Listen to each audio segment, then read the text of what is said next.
Welcome to Haunt Weekly.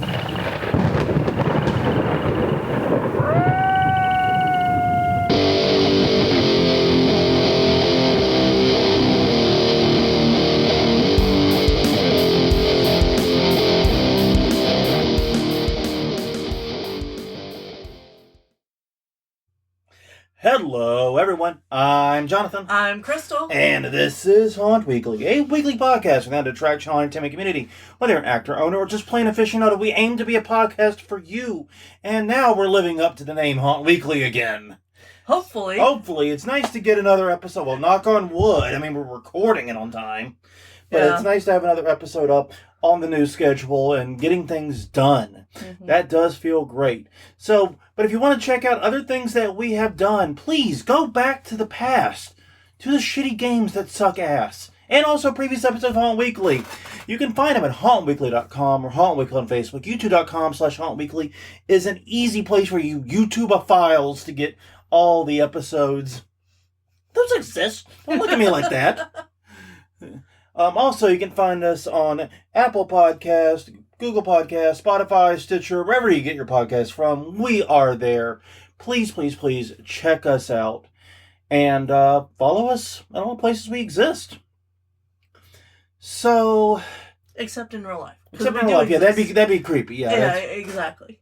I mean, we're not difficult to find, but No. please don't use that. Yeah, basically we're at 3 places.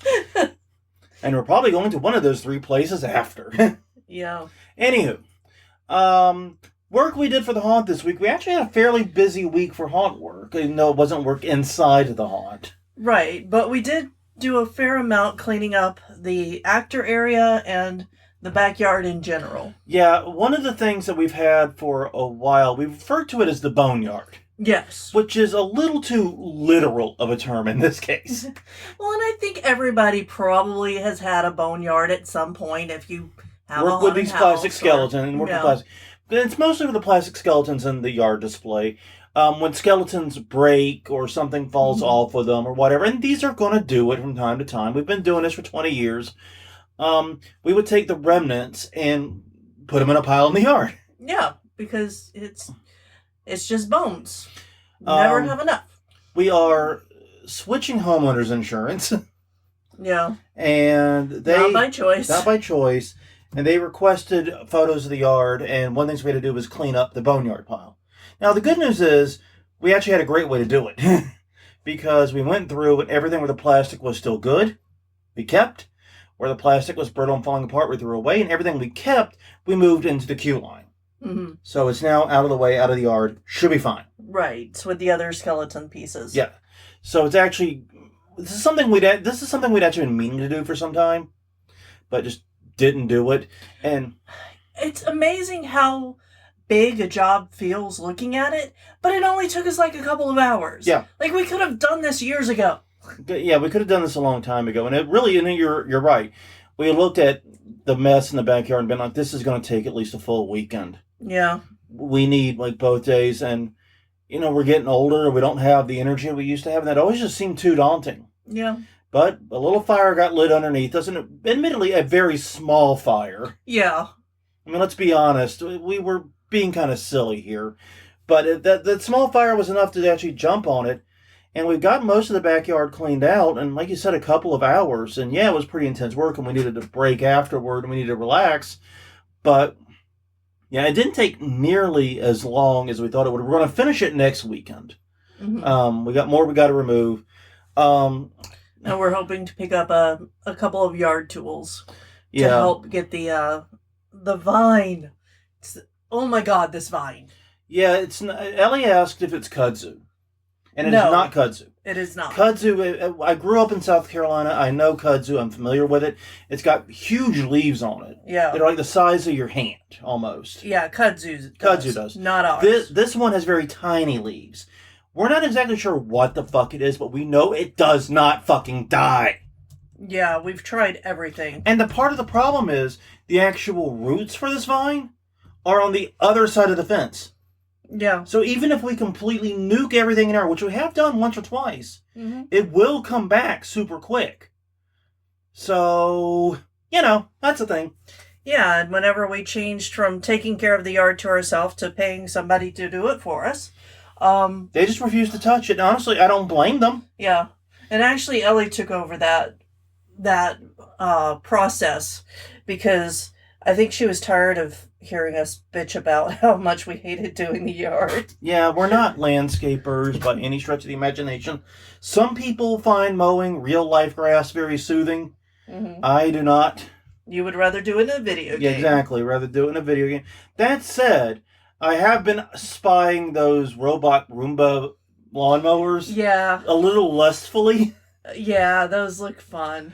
I mean, and it would work definitely great on the front yard. Yes. The front yard is as straightforward as it gets. Mm-hmm. It is almost exactly a square. It's got a little strip down the driveway and a few other things, but it's very basic. Mm-hmm. Robotic vacuum, hunky-dory. I think if we let a robotic lawnmower on that, it would get lost.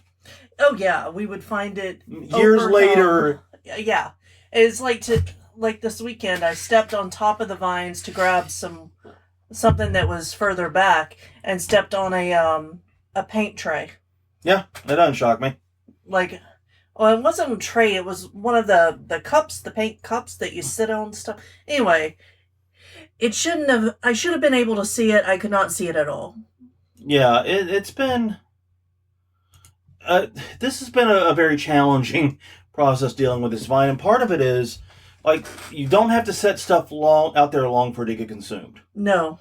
And literally, sometimes a matter of days or weeks. Yeah. Because this thing loves to cover stuff, but yeah, we're gonna do what we can to knock it back. But I know even if we succeed, the victory will be temporary. Mm-hmm. And it'll be a costly temporary victory. Well, hopefully we can get it knocked back enough that somebody else can take care of it. Yeah, we'll figure something else out. So anyways, That's what we've been working on this week is yard cleanup and getting to both the actor area and improved access to our storage. Because our shed is back there too. That has been a big deal. And it's been, like I said, I've been happy with the progress. Looking forward to finishing it up next weekend. All right, every week we ask a question of the week. Last week we asked, what was your Trans World highlight? Mm-hmm. And we did not get any responses. Yeah. And I checked Apparently y'all were just tired and ready to be home. Well, I think that's part of it, but I also checked the insights on Facebook. Because that's where we get most of our responses on Facebook. We get a few from the YouTube page. We get a few direct emails. Mm-hmm. But the vast majority comes from the Facebook page. And I know I posted it later because we were off kilter with the timings. But B, Facebook only showed it to about a quarter of the audience that it normally shows these posts to. Oh, weird. I went through and looked at the insights on other questions of the week, and it was legitimately about a quarter, maybe a third less than all the others. Yeah. And that is frustrating as fuck. So basically, this week, we'll get into this week's question week in a second. But please, if you see the question of the week and you think it's a good one, share it out. Leave a comment. Participate. Let Facebook know you give a shit about these. We greatly appreciate you guys answering them. And it means a lot to us as a smaller, lesser-known podcast with a smaller audience to be able to get feedback and information from you guys.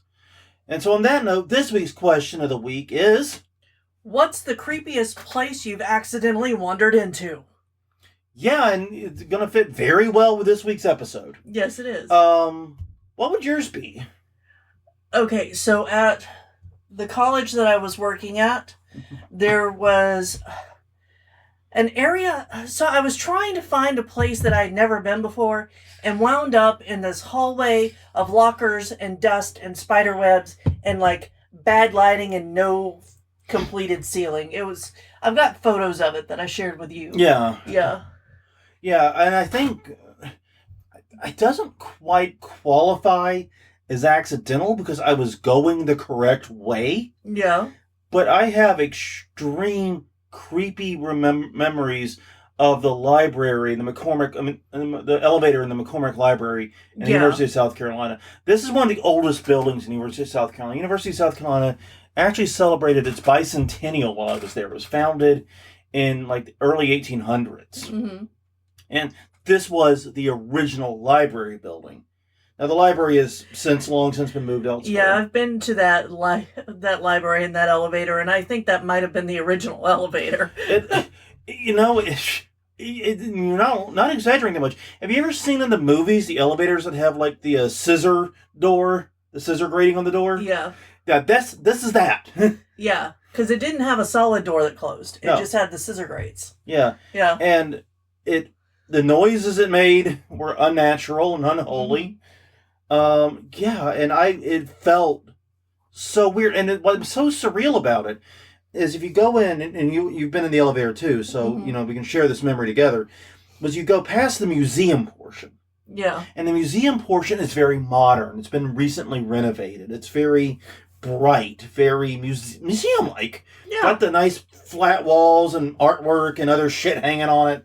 It's a museum. You walk past it, and then next thing you know, you're swearing this 1800s elevator. Yeah. And you feel like you just fucked up in a horrible way. But no, it is where you have to go. At least it was when we were there. This is 20 years ago now. It was where you had to go to get to the design team, the graphic design people, the marketing and graphic design. When I went to it, it was like the people who would call and beg for money. Yeah, the alumni people. Not the alumni. It was a different kind of. I really get the feeling if you were in that building and not in the museum, that's where they stuck the unwanted people. Yeah, basically. Because I remember the graphic design people were in the very attic. Mm-hmm. Like, literally, you could see, like, it looked very Batman-esque. Yeah, that's the room I was in. Okay, so it may be shared by multiple departments. Yeah. But, yeah, seriously, that elevator and that whole back area was incredibly creepy, and I don't think there's anything they can do to fix it. No. So on that note, what was the creepiest place you've been to? Let us know. HauntWeekly.com, Haunt Week on Facebook, and YouTube.com/HauntWeekly. Okay. Now we get into the main topic. Mm-hmm. Now, there's two types of people out there listening to this. Some of y'all are going, what are you doing talking about this outdated meme all these years later? And the other half are asking, what the fuck are you talking about, the Backrooms? Yeah. There's no one in between. And needless to say, you both are completely right. Mm-hmm. So, yes, we're behind the times on this one. And to be clear, that doesn't hurt our feelings. We were never the cool kids. No. And so people are like, haha, you're in your 40s. What does it feel like to lose your cool? I'm like, haha, I never had it. Yeah. Fuck you. Can't hurt my feelings. So yes, this episode we will be talking about a meme that is 6 to 7 years old, but still shockingly relevant. Mm-hmm. All things considered. And it's generally apropos too, because I mean, we'll get into how I found out about it recently and why I've become a little bit obsessed with it. But it has tons of potential for haunts, and we've never seen anything like it used. No. And we'll go into some of the reasons why I don't think it's been used. But yeah, it's about to become the subject. Supposedly, it's still in production. A24, that's the Amazon movie studio. Mm-hmm. They are doing a feature film based on this concept, The Backrooms. And it's an idea that is incredibly simple to do. So yeah, honestly, I'm really excited about this and looking forward to getting into it. And we're going to start by telling a story. And it's a story that takes place, as of this recording, about, we'll say, 7.5 years ago. Okay. I think that's about right. Because it was December 2017. Now, we were making one of our many trips to St. Louis to visit family. Haunt Weekly at this point was still fairly new. Yes. But we were in St. Louis visiting family. And Ellie, being Ellie, decided to book a hotel at like the last possible millisecond. This is, and anyone who knows Ellie, this is like the least surprising thing you will ever hear in your life. Yes, but that has changed over the years. It's gotten better. So, at least for the bigger trips, yeah. Yeah. But she still will sometimes attempt to book hotels while driving or riding in the car and trying to decide where to stop for the night. Well, yes. But no. So she booked it at the last minute, but she got a great rate at a random hotel that none of us had heard about and was close to where Shawnee and the other members of the family were. So we got there, I think like the 20th or 19th or something like that. And it was eerily empty of a hotel. Like, we knew it the minute we walked in. Oh, yeah. The feel was all off. Yeah. Like, it was... So it had a really tall lobby. And it was dimly lit. And the people that you saw walking around were not normal... No. Not even for longer stay, because this was a longer stay. Yeah, we only saw a couple of guests there ever. Yeah. I'd say 80 to 90% of the people we saw there were staff. Yeah. And no one was acting normal, and I'm doing the air quotes thing that y'all can't hear, but you can probably sense what I mean there. So it was bizarre, right? And so we go there, and we stayed there. Like you said, it was a longer stay. We actually booked like 2 weeks. Something like that. So we stayed into the new year. But basically, it was completely empty. Other than an occasional glimpse of another guest, we almost never saw anyone. Right. And then about halfway through the stay, we got a note underneath our door. And we have it somewhere. But basically, we were evicted from the hotel. Yeah, the day before, or... I think it was like 3 days after. Yeah, they notified us basically we couldn't stay longer than we had booked. Yeah. It wasn't like, we had to leave now or anything like that. In fact, we got to complete our stay. In fact, we may have actually been the last regular hotel customers to leave that hotel. Right. And I say that because they were turning it into a retirement community. And that's what the eviction note said. Hi, we appreciate your stay. By the way, get the fuck out. Never come back. We never want to see you again until you're really old. Bye. Yeah. Type thing. So yeah, the whole thing was weird. But anyways, during some of the downtime of our visit, we decided we wanted to record some Haunt Weekly episodes. And we specifically wanted to record 2. Because we had travel going back to New Orleans planned. Right. At the end of it. And you were having your wisdom teeth pulled. This was at the same time. Right. And so we wanted to have both episodes 107 and 108. You can go listen to them. We don't mention where we are. Really should have. We don't mention it, but you can hear how echoey it is. Like, I know we don't have great audio quality. Believe me, we don't strive for it. Editing? What's that? But these were really echoey episodes compared to others. And the reason was because we went down to the front desk and said, hey, do you all have an empty room that we can use to record Haunt Weekly? And that, in hindsight, is like the stupidest question. The second stupidest question I've ever asked in my life. Because, of course, they have nothing but empty rooms. Right, because they've been trying to clear it out forever. But we didn't know that when we asked the question. And like I said, in hindsight... And they said, sure, use any of the rooms in the conference center and motion to, like, around the corner of the lobby. Now, interestingly, our key cards did work all these doors. Yeah. So we were allowed to be in there. But when we stepped into the conference center, and that conference center, now I'm really doing the air quotes thing violently. Yeah, it was a big stretch. Yeah. To call it that. It was clear that no one had really set foot in it in decades. Like, if they had had a conference in there since the 2000s, I would have been shocked. Yeah, I think there were 2 tables, because all the rest were not there. They had some folded chairs up against the walls. Right. Which we took and used. They had the yellow walls, like in the meme. Yeah. And it was a dirty brown and yellow carpeting. Yeah, kind of thing. And the harsh fluorescent lighting everywhere. Yeah. And it's hard to explain, but when I say the air tasted and smelled like dust. Yeah, it was very musty.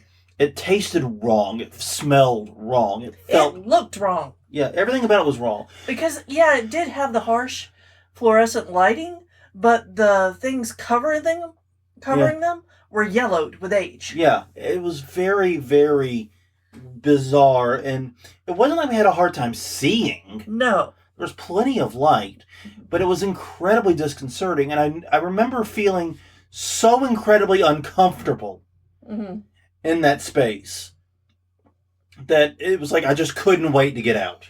Well, yeah. And it was also, like, super duper quiet. And like, we didn't want to do the podcast in there because it was so quiet. We thought we were disturbing the dust. Yeah, and we also could hear the echoing because there was no background noise or anything else to dim it. Yeah. So, yeah, it was both problems at once. But we did it. We got them done, and then we got the fuck out of there. But it turns out we were trailblazers. Mm-hmm. Because we had experienced the meme known as the Backrooms a full year before it became a meme. Yeah. See how cool we are? Now who's the cool kid? Huh? Huh? I thought this was America. Huh? No, wait. Oh, God. Am I doing Randy Marsh now? I don't know. I don't know either. But anyways, so that brings us to the actual topic. What is / are the Backrooms? The meme really began in April 2018. So once again, we were first. By about 6 months or so. Exactly. But it started with a user who posted an image in the cursed images forum of 4chan. Now, to be clear here, 4chan has a terrible reputation, deservedly so. Mm-hmm. But it does have a lot of different forums, some of which are not horrible. It's only, certain... It's kind of like Reddit in that regard. This was a different subreddit from what most people think of when they think of 4chan, basically. Right. And all it was a still photo that featured pastel wallpapered rooms, harsh fluorescent lighting again, that felt strangely empty and off, and it was very disconcerting. Yes, and the weird wallpaper. Like there's weird 70s diamond pattern wallpaper. Yeah. It's tough to describe. Mm-hmm. You really should actually just look up, or actually, I'm probably going to use that photo as the backdrop to the Haunt Weekly icon. Yeah. But basically, it was very disconcerting, and kind of got ignored. And then in May 2019, on the paranormal board of 4chan, a user called for individuals to others to post images of rooms that feel quote-unquote off. And inevitably, someone reposted the original Backrooms photo. Right. As you do. No, it was completely apropos. That's exactly what you do, is you want to see a creepy place of a photo of it? Here you go. Yeah. This is it. And since then, this meme has exploded. And it's really hard to overstate exactly how big it's gotten. Mm-hmm. Because once it appeared, once the original image was appeared, those two things were married. The meme spread to Reddit, Twitter, and TikTok, apparently becoming really, really popular on TikTok, which explains why we hadn't heard about it. Because I still think TikTok is that round bastard from Return to Oz. Yes. If you haven't seen Return to Oz, go watch it. Pause the podcast while you wait and go watch it. You'll thank us later or curse us later. Either way, you will have a response. Yes. And I'll take either. But yeah, but then people started then it started transferring to YouTube and to video sites with found footage videos that were based upon the concept. And then came the fucking video games. Holy shit, then came the fucking video games. Currently, right now, if you go on Steam and search The Backrooms, or just Backrooms, I think it is, there are 400 plus titles. Now, there's some overlap here. Some are demos of full games, some are DLCs, but there's 400 fucking titles centered around the Backrooms. And as we mentioned, there is now a feature film being worked on. It was announced in February 2023, and there's still not many updates of it. Some people are wondering if the film's still being made, but IMDb has it listed as in production as of when I checked. So the meme is still going. The movie is still moving forward. Needless to say, that's pretty fucking crazy. All right, that it went this far. You know what this reminds me of? Slender Man and all that. How that exploded. Yeah. And we got into Slender Man in the time. Not like the teens who got into it and did stupid shit. We enjoyed the Slender Man game Yes. a lot.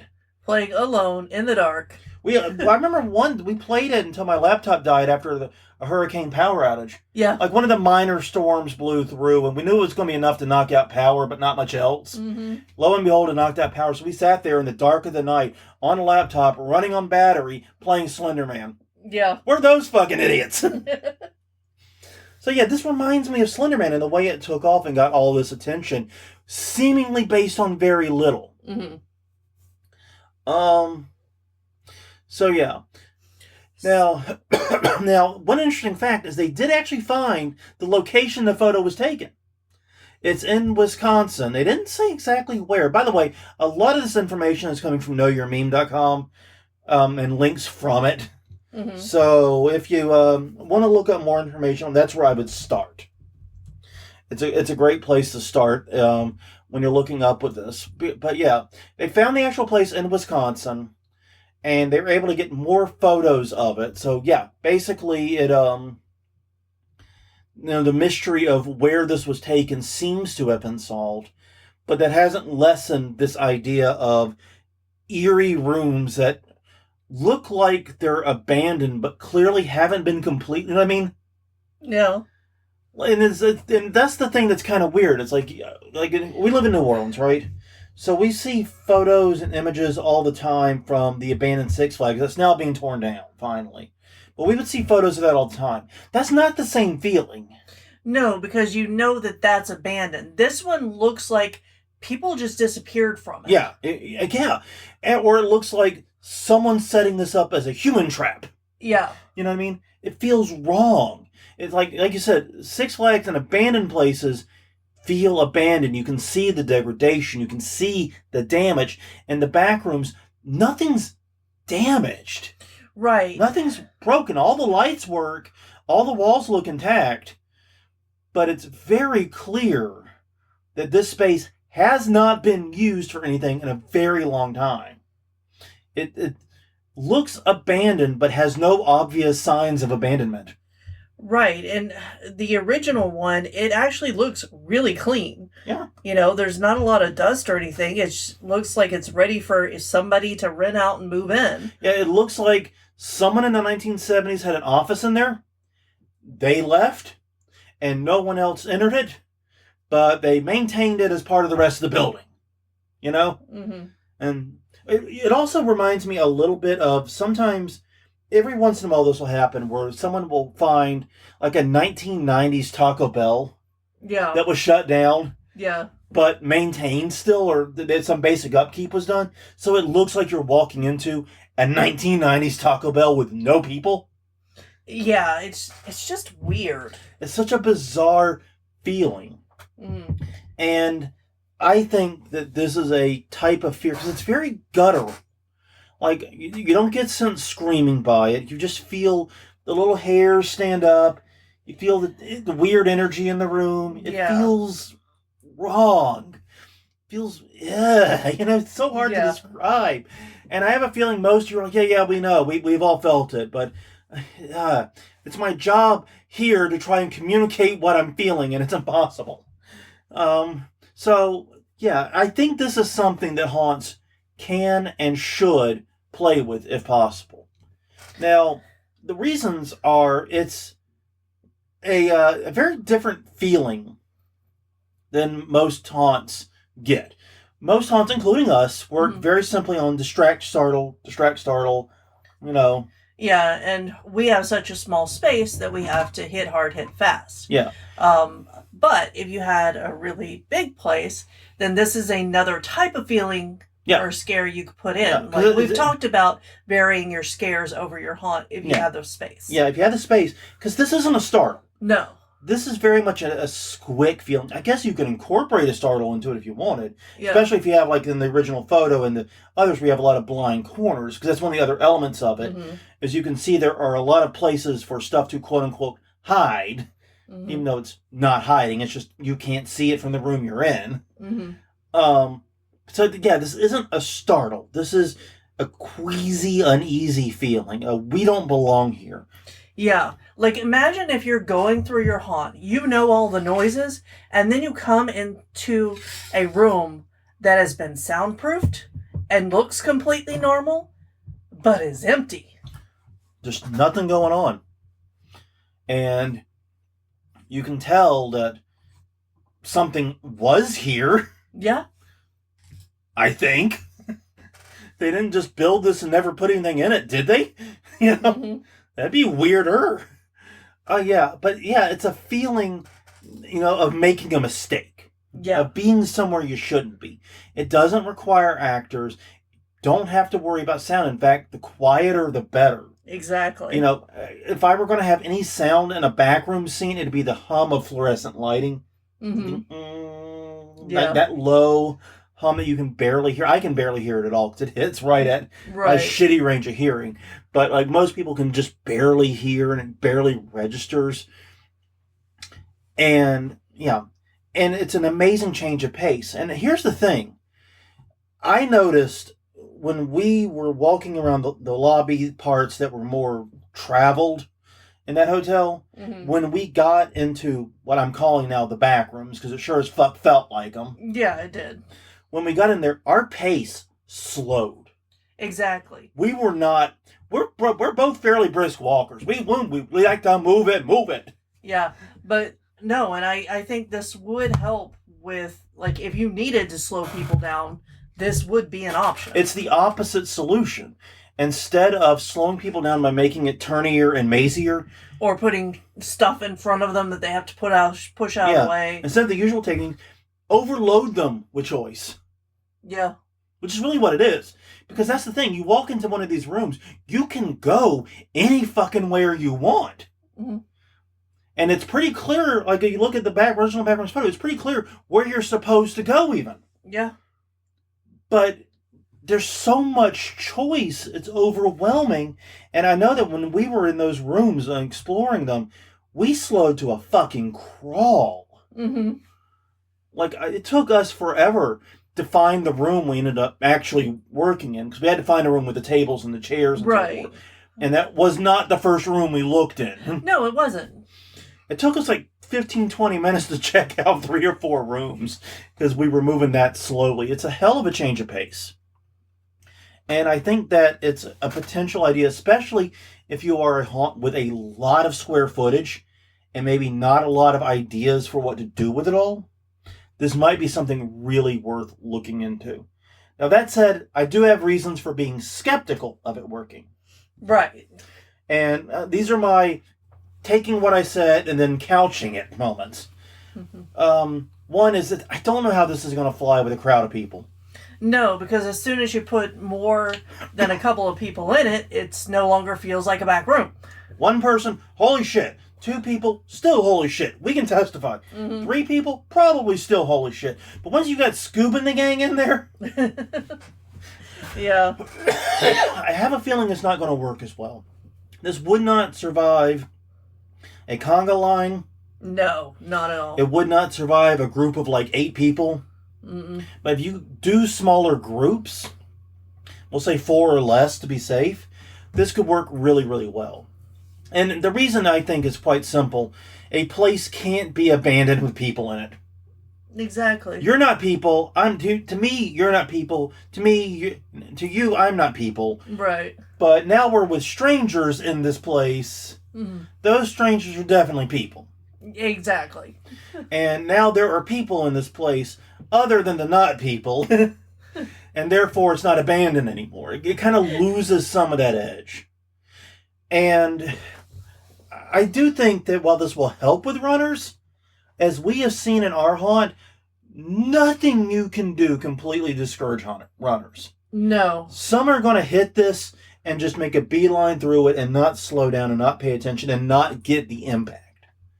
And do they... It also, I don't know, I think that it would depend on how long of a room it is. Yeah. Like if it was like a long, skinny room, they may get to the middle of it and go, whoa.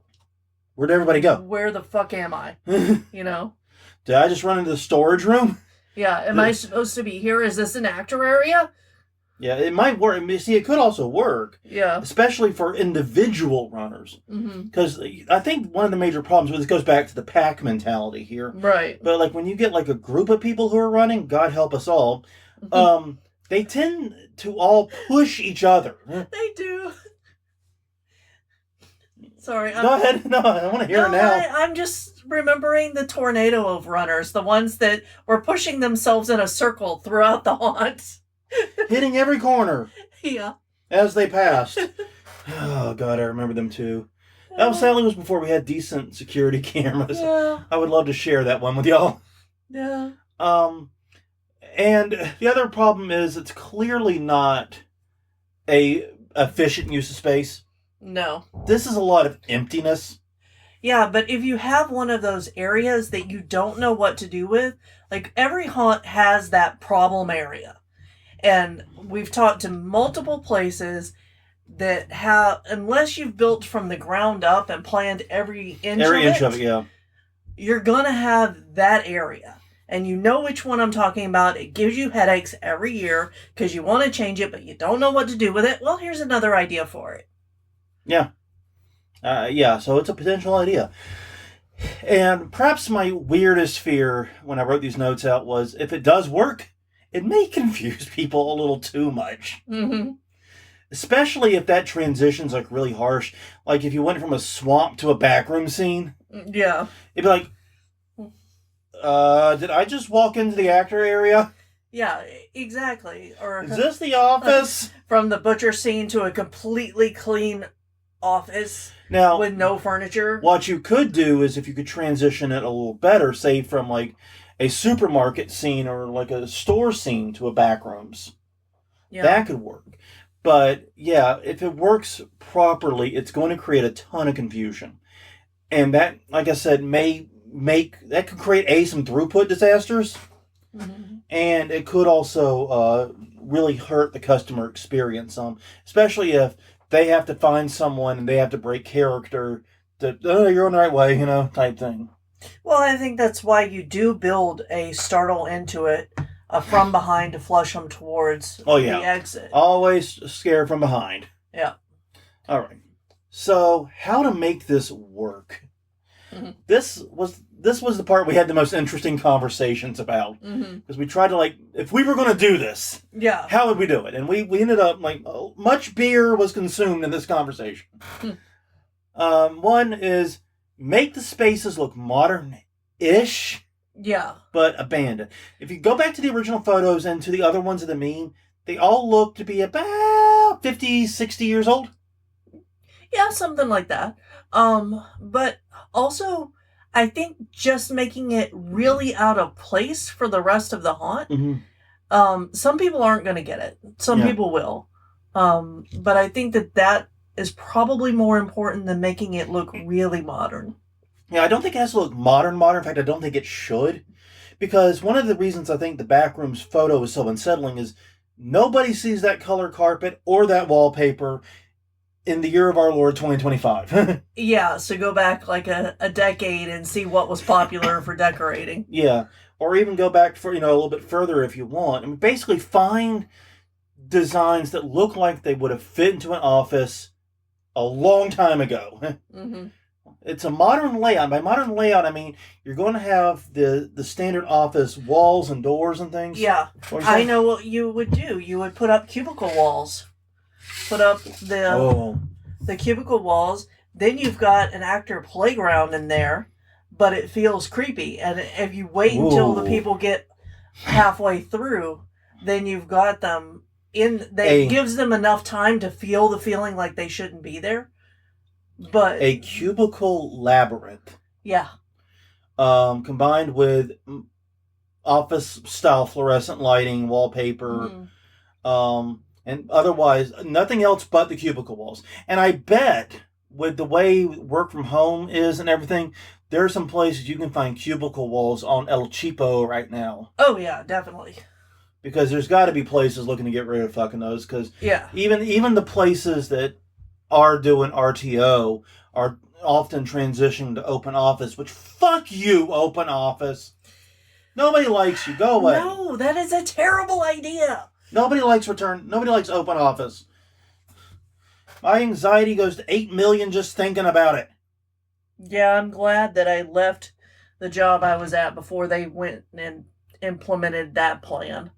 Because that was the plan, was to have an open office, including me, who was, in charge of sensitive material all day, every day. Yeah.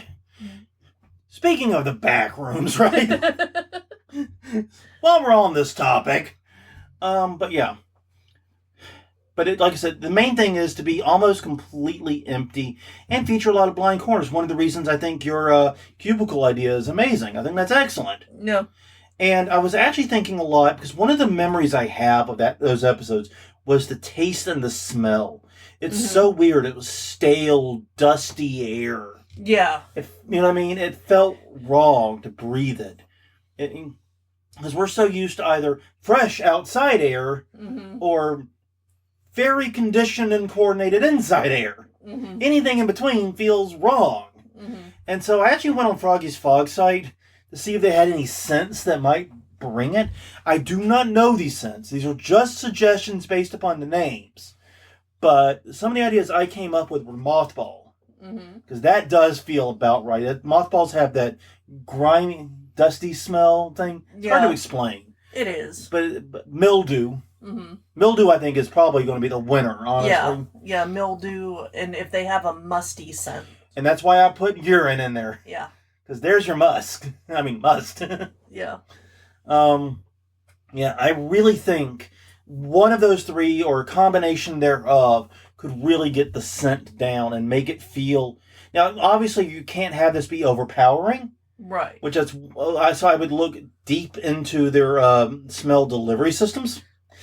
To make sure you don't do what some haunts do when they get their hands on Froggy's Fog and completely overload a scene with the smell. Yeah, or, put out your little container of it. Way in advance. Yeah, like a month in advance before opening, so it has time to dissipate some. Yeah. And especially if the air circulation isn't particularly good, which it should not be for our back rooms. Right. Yeah. You're going to want to give it a chance to lessen. Oh, yeah, that would be a good little detail, is to put the old style vents, the circular vents, up in the ceiling with little streamers hanging down, not moving. Yeah. Oh. Yeah, just little prop vents. Yeah. Yeah, that'd be cool, too. So, yeah. All in all, I think this is an idea that really has some legs and the haunt industry could do, but we've never seen it done in a haunt. Granted, we've not seen every haunt, so if you do know a haunt that has done something like this, once again, please let us know at all the places we exist. HauntWeekly.com, Haunt Weekly on Facebook, and YouTube.com/HauntWeekly. Please drop us a line. I would love to learn more about haunts playing with us, and I would love to talk about it and talk to them, perhaps. Yeah, I think... So I just had an idea. I think the closest I've come to this sensation in a haunt is going through a school bus. Because it's a place you're not supposed to be walking, and you never know what's on the other side of the seat. It's that constant unease. I think we actually kind of did this unintentionally one year in our haunt. It was one of the worst designs we ever had. It was the hallway that went all the way from the entrance to the back. But it was a beautiful set. It was. And the problem was, I think we put too much in it to really get the illusion, because we had the candelabras and the spider webs. Yeah. But if we had not had that stuff, it would have been a very backroomsy feel, because we had the house feel. We had the paint that made it look like a house. Right. It just felt like an abandoned hallway, but we put too much stuff in it, and it was a terrible design for a million other practical reasons, namely the fact that people would hit that drop panel at the very end and run right into me. Standing outside. And if you've ever seen anyone get a good spear in wrestling, I took quite a few that season. Yeah, that was like year 2. Yeah, that was year 2 or 3 of this location. And I think it was the first year we used the entirety of the garage. Exactly. Because we let's make our first stroke a big one and do a hallway that runs full 25 feet right down to the end. No! You don't do that. No! Do not do that! Bad, bad, bad, bad. At least not at the very beginning or the end. you will die. Exactly. All right. Well, on that note, everyone, thank you very much for joining us this week. This has been episode 479. I'm looking forward, by the way, to building on this. One of the reasons we're doing this episode now is we have a couple episodes, hopefully in the coming weeks, where we'll be building upon this. Mm-hmm. Thank you for joining us for the episode. Next week is episode 480. That's divisible by 4. It means it's time to do The news. And we will see you all next week.